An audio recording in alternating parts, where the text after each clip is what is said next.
For the final time for this England-New Zealand men's series, we're at Lords. Adam Collins, Phil Walker. It is the final word daily. England triumphant here comfortably to win the series 3-1. Phil, the editor of Wisden Cricket Monthly, editor-in-chief. Let's get the title right. Tell us all about it in 30 seconds. Dawid Malan's world, we just live in it, right? The Malan show all day long, the Elan of Malan. Let's go with that. I don't know. That's better. Yeah, let's go with that. Yeah. He played a different game today. No other England player sniffed a 50. They struggled really, and he just dominated from start to finish. In New Zealand, everything that could have gone wrong did go wrong. 3.5, 4 injuries across the course of the day. Tim Southee might be crocked for the World Cup. That'd be a crushing blow on what's been a chastening day, as indeed it was in South London as well. Tough times. Yeah, that's good. That's prompt. I like it. You're straight to the point. It's about Malan. Well, you know me, mate. Brevity. It's about injuries, about Malan. It's about the margin, 100 runs. We might as well do some numbers, Martin. 311 for 9 after 50 overs. England made Malan. 127 from 114 balls he combined. For useful partnerships all the way down. 79 with Root, 56 with Butler, 48. He put on with somebody else. I can't remember who it was anymore. But the point is that by the time Malan was done, England were in the driving seat. And by that point, New Zealand had lost Southee and Lister. But we probably should start there, I reckon, before we go to England and where they're placed and 3-1 series winners and all the rest of it. Losing Tim Southee, I'm not even entirely sure Tim Southee's in New Zealand's best 11 at the moment, but just what he provides with stability in that squad. If this dislocated thumb is as bad as it might be, and he is out of the World Cup, and we're putting 2 and 2 together here, it will mean different decisions for New Zealand, and so it proves that this part of a World Cup cycle, right? So teams have named their squads. They still have another couple of weeks formally to submit them, and so it goes with Travis Head, who's been hit on the hand today, playing for Australia in South Africa. 1 or 2 players getting injured at this moment. Everything can change. Yeah, these are the nervy times, right? You have your plans in place, and then life hits you right between the eyes. Desperate blow for Tim Southee. Tom Latham said at the end there, they're going to see how he goes over the next few days and then make a call on it. They do at least have 1 or 2 useful seamers in reserve, and Kyle Jamieson, who's not in the 15, coming back from injury, looked okay today, I thought, looked useful. In Indian conditions, it might be a slightly different story.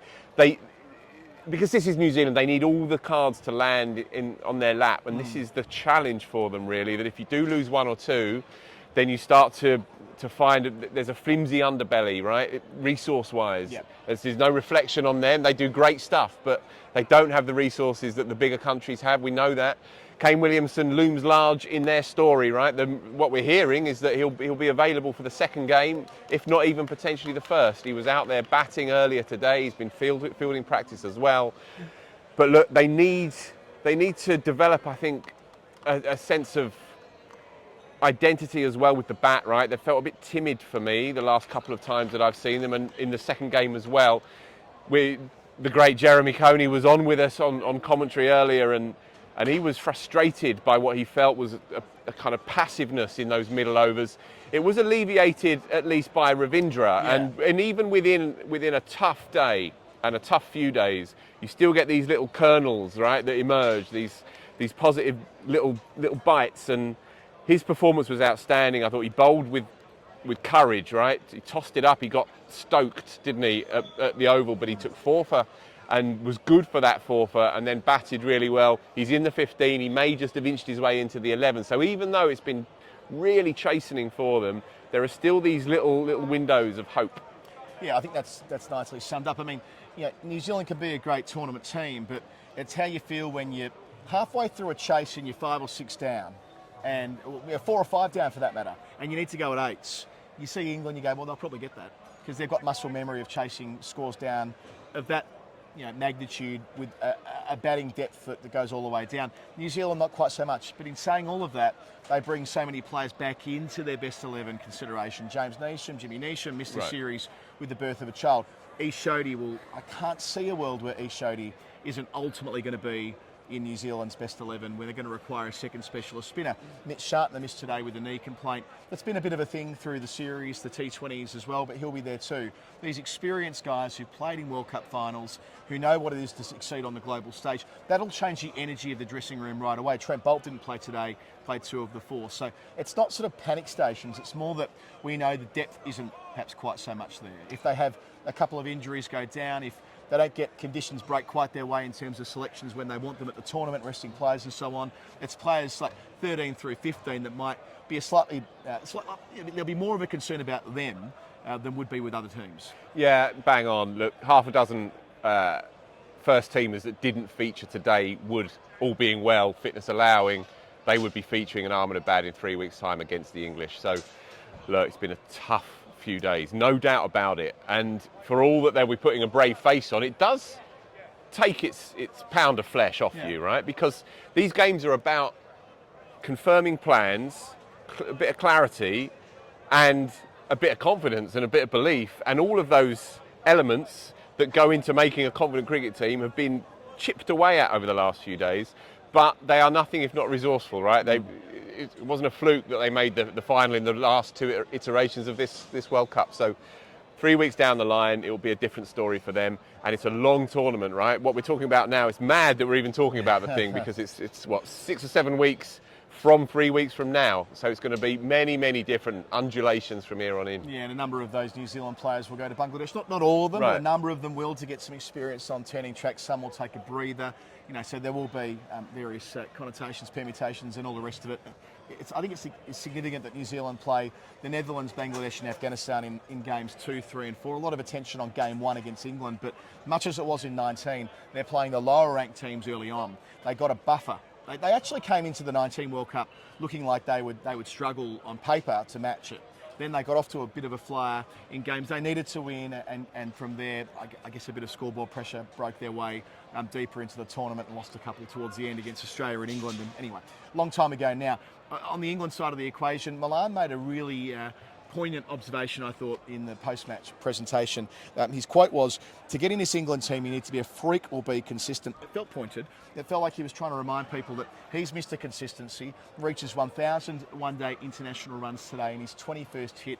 I think you pointed out on Comsville that only Viv, Kevin Peterson and Jonathan Trott had that ratio, acknowledging that Trott wasn't a one-day great, but he had a great start to his one-day career. Well, with Malan, he's probably overtaken, not probably, he has overtaken Jason Roy, who's had 2 inconveniently timed back spasms in the last 7 days. Malan, who's been serene, you said at the start, he made it look easier than anyone else out there. He's proof that you don't need to be as flashy in the 50-over game to stand out, because you've got a time to not only catch up with your strike rates, but to play more conventional cricket shots. And you don't need to hit the ball 20 rows back, you need to reach the ropes most of the time, and Malan does that with great regularity. Yeah, but I would also add, and I don't disagree with any of that, but Malan's strike rate across those 21 innings is 97. Yeah, it's great. In fact, it might be slightly higher now. At the start of the day was the best part of 97. Jason Roy's is 105, and it's a crude comparison, and they offer different things, but there's not great daylight, right, in the cold hard numbers between the two of them. Different sample sizes, admittedly, but the notion that Malan is a sort of slow heartbeat cricketer around which you can play your shots, well, he gets a lick on as well, okay? So he's no slouch. What he doesn't have is a demonstrably big ego, and he is therefore taken for granted a little bit. And I think in his early iterations as an England cricketer, a bit self-conscious perhaps, not entirely convinced that he should be there, trying to convince himself of his own value and worth within the setup of a bunch of alphas who are all world stars and so on. And he's had to wend his way around the back roads really of all 3 formats. But look, he was T20I number 1 ranked player in the world a year or so ago. He's made Test hundreds against Australia in Australia, and now he's level with Viv and KP and Trotty, bless him, as well. So this is a player of substance as well, right? And look, he knew full well what the murmurs were around him, and he addressed it himself in a slightly prickly press conference after the first game. It might have been, in fact, it was after Durham, It was after the Durham game. He acknowledged this, and you can understand why it puts his heckles up a little bit, right? So he would have known the subplot here, and so to come out and strum a 96 in South London and then a brilliant 127 here shows that there's a bit of grit and a bit of gumption to the boy as well, right? And he now undoubtedly opens alongside almost certainly Bairstow in 3 weeks' time. Yeah, I like the piece of this where in the T20s he made a a fairly unconvincing half century, albeit an important one to get England over the line comfortably. But, it wasn't anything you'd write home about, a lot of inside edges, and he's just working his way into it. But across the week and a half, the 7 limited overs games, 4 T20s and 4 one-days, had enough time to get to peak form, right? And that's what a series is all about. The beauty of a 5 test match series that we'll often reflect upon is you have a chance to kind of have periods where you're in and out of it, and Malan's picked a great time to be right at the peak of his power, so he'll be there. Josh Buttler after the game spoke about how this is not defending a title for them, it's about them winning another one. That's true, because this may appear to be the same side on paper in large part from 2019, but they're nowhere near as well pieced together as they were 4 years ago. When Jofra Archer was brought in at the last minute for that tournament in 2019, it felt like the cherry on top. This time around, it's like we kind of know what the 15 is going to be. We broadly speaking, if you squint at it, you know what the best 11 is, maybe the best 12 if you want to have a bit of flexibility there based on surfaces they'll be seeing in India. But it isn't, to me, yet anyway, completely clear how they're going to boss the competition the way they did at their one-day peak 4 years ago. 4 years ago, they knew exactly how to play in their own conditions. And the only real question was whether they played the extra spinner in Moeen or whether they went with the extra seamer in Liam Plunkett. And that was it. Every game was one question. And every game, you had 10 players who you knew exactly where they were going to play. There's not that surety in this team, but that's not necessarily a criticism either. They're going to play in 8 different venues across 9 games, from Dharamsala to Kolkata over there, and they're playing all over this vast place, and they're going to encounter all kinds of different conditions, all kinds of different conditions underfoot, all kinds of different overhead conditions as well. And so they've picked a team for all scenarios here. And with that comes perhaps a confusion of approach, okay? And Malan, in that interview that you just mentioned, sort of perhaps unwittingly or perhaps wittingly, I don't know, perhaps he's cannier than maybe I think, crystallised the dilemma that they have, the sort of strategic dilemma. How do they go about this? Because in England, if you're 50 for naught off 12 in England and you're English, you're tearing your hair out, you're in crisis. But if you're 50 for naught off 12 in India, then you're fine, because that's the way that it's established how you tend to go about it in those kinds of conditions. In England, you don't care so much about wickets in hand and the last 10 and the last 15. You don't care so much about that, or certainly this English team, traditionally, as in the last few years, they don't play it like that. In India, you might need to be a bit cuter. Yeah. And so this is where the likes of Malan come right squarely into the conversation. And as I say, England's middle order is not quite as resilient and solid as it was 4 years ago, so they have to perhaps play the percentages with a more consistent player rather than, as he says, a freak player up top. One of their freaks, although it feels wrong to call him that, but certainly enigmatic would be the right tag to define Moeen Ali. Missed out with the bat, then takes 4 for 50. I think he bowled 10 overs in an innings previously, 2.5 years ago. June 2021, I quickly scanned it before. 4 for 50, his best figures against New Zealand, it works out to be. He was right on from the outset, and we kind of drifted into a conversation on commentary about Livingston, Moeen, Curran. Maybe there's only room for 2 in 3. Who knows, right? Who knows where that all lands on the day when they're picking the teams. But not a bad time for Moeen Ali, just to remind people that as a genuine spin prospect, that he threatens both edges. He has a lovely variety with the pace that he bowls out. He knows how to get hit for a 6 and bowl his best ball next delivery. There's no concerns there, where we had with Ravindra, who took 4 wickets today, by the way, but a couple of days ago gets hit for 6, next ball's a half tracker because he's relatively new to the international caper. It's the very opposite for Moeen at 35 or 36 years of age. He's seen it all before, done it all before. He's resilient, and it looks like with ball, he's good to go. And I'm sure he'll fire at some stage with the bat for England too. He's that kind of player. Well, look, it's tantalising, isn't it, for the English, because they have Livingston at 6 and they have Moeen at 7, and they're both fantasy players. Yeah. And ideally, you probably only want 1, but they've got 2. And the reason they've got 2 is because Stokes is, his knee's falling off, as we know.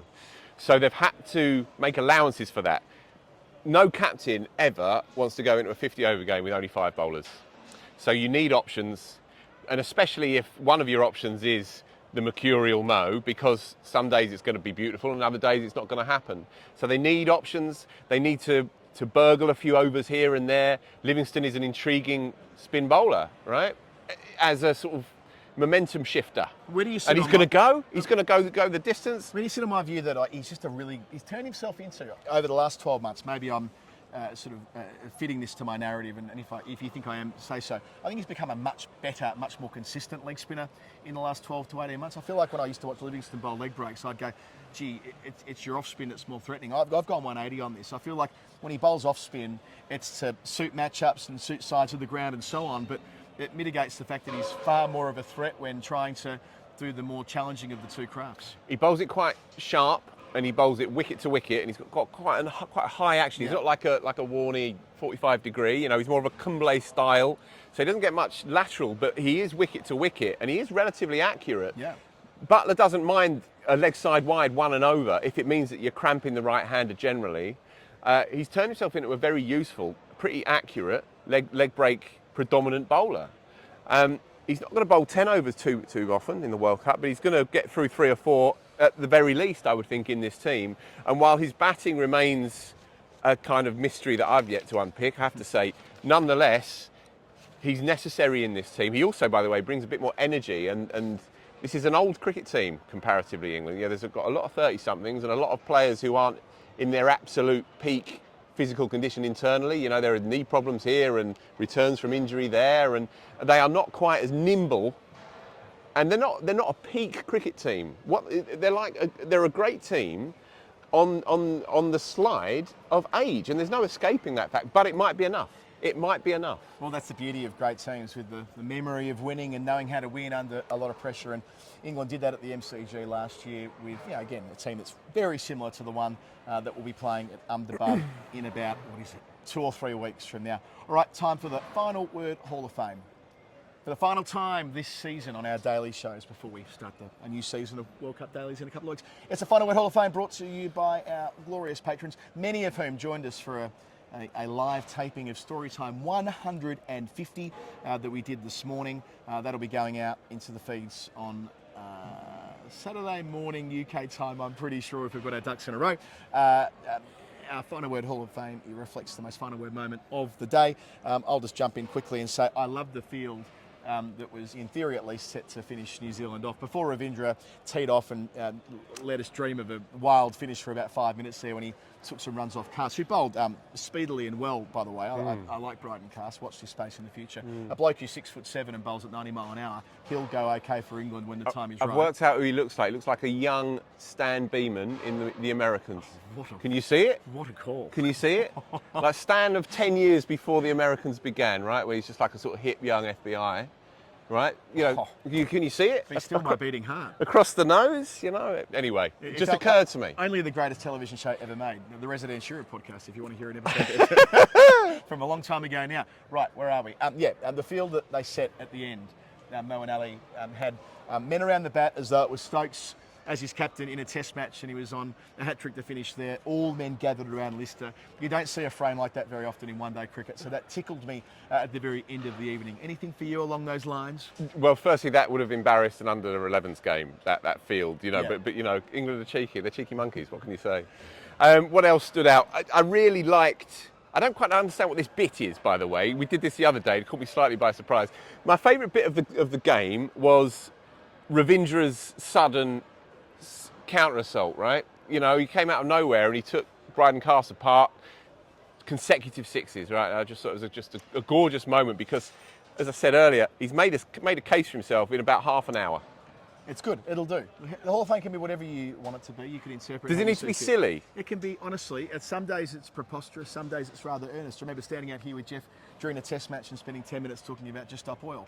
That wasn't silly or zany. That was let's go back to the Stan Beeman lookalike then. There's your Hall of Fame, right? The Bryden Cast, Stan Beeman, the great FBI agent, involved in a scene that finished that show, an 11-minute scene that took them 2 years to write because they cared about the ending. And anyway, it's amongst the top 3 or 4 endings in the history of television. That there is no doubt. Anyone to argue it is dead inside. They lost whatever soul they might have had at birth. It's a show that it starts as spy drama, becomes a family thriller, and ends as a spy drama again. It's you haven't watched it, The Americans. Great Yeah, TV pull yourself together. Right, where are we? That has been the Final Word Daily. We better say goodbye. A lot coming up in the feed. Thanks to everybody who listened to the Ian Bell interview. The Calling the Shots Director's Cut with Daniel and me came out this morning as well. People have been saying nice things about that. That was quite cathartic, recording that with Daniel the other day. So that's back in the feed. If you haven't heard Calling the Shots the first time around, back during the first lockdown of the pandemic, horrible times that they were. Already mentioned Story Time coming up on Saturday. So that's left of us to say thank you, Phil, for co-hosting the last couple of days. Great to have you back on the Final Word with us. It's a pleasure. I'm working like with a one-man umpire band of content. It's just spectacular. You're like a rolling circus of one, and we just join for the fun. Patreon.com/The Final Word to also join that circus as you can throughout the year. World Cup's coming up soon. England victorious 3 games to 1 in the series by 100 runs tonight. Good night from the home of cricket.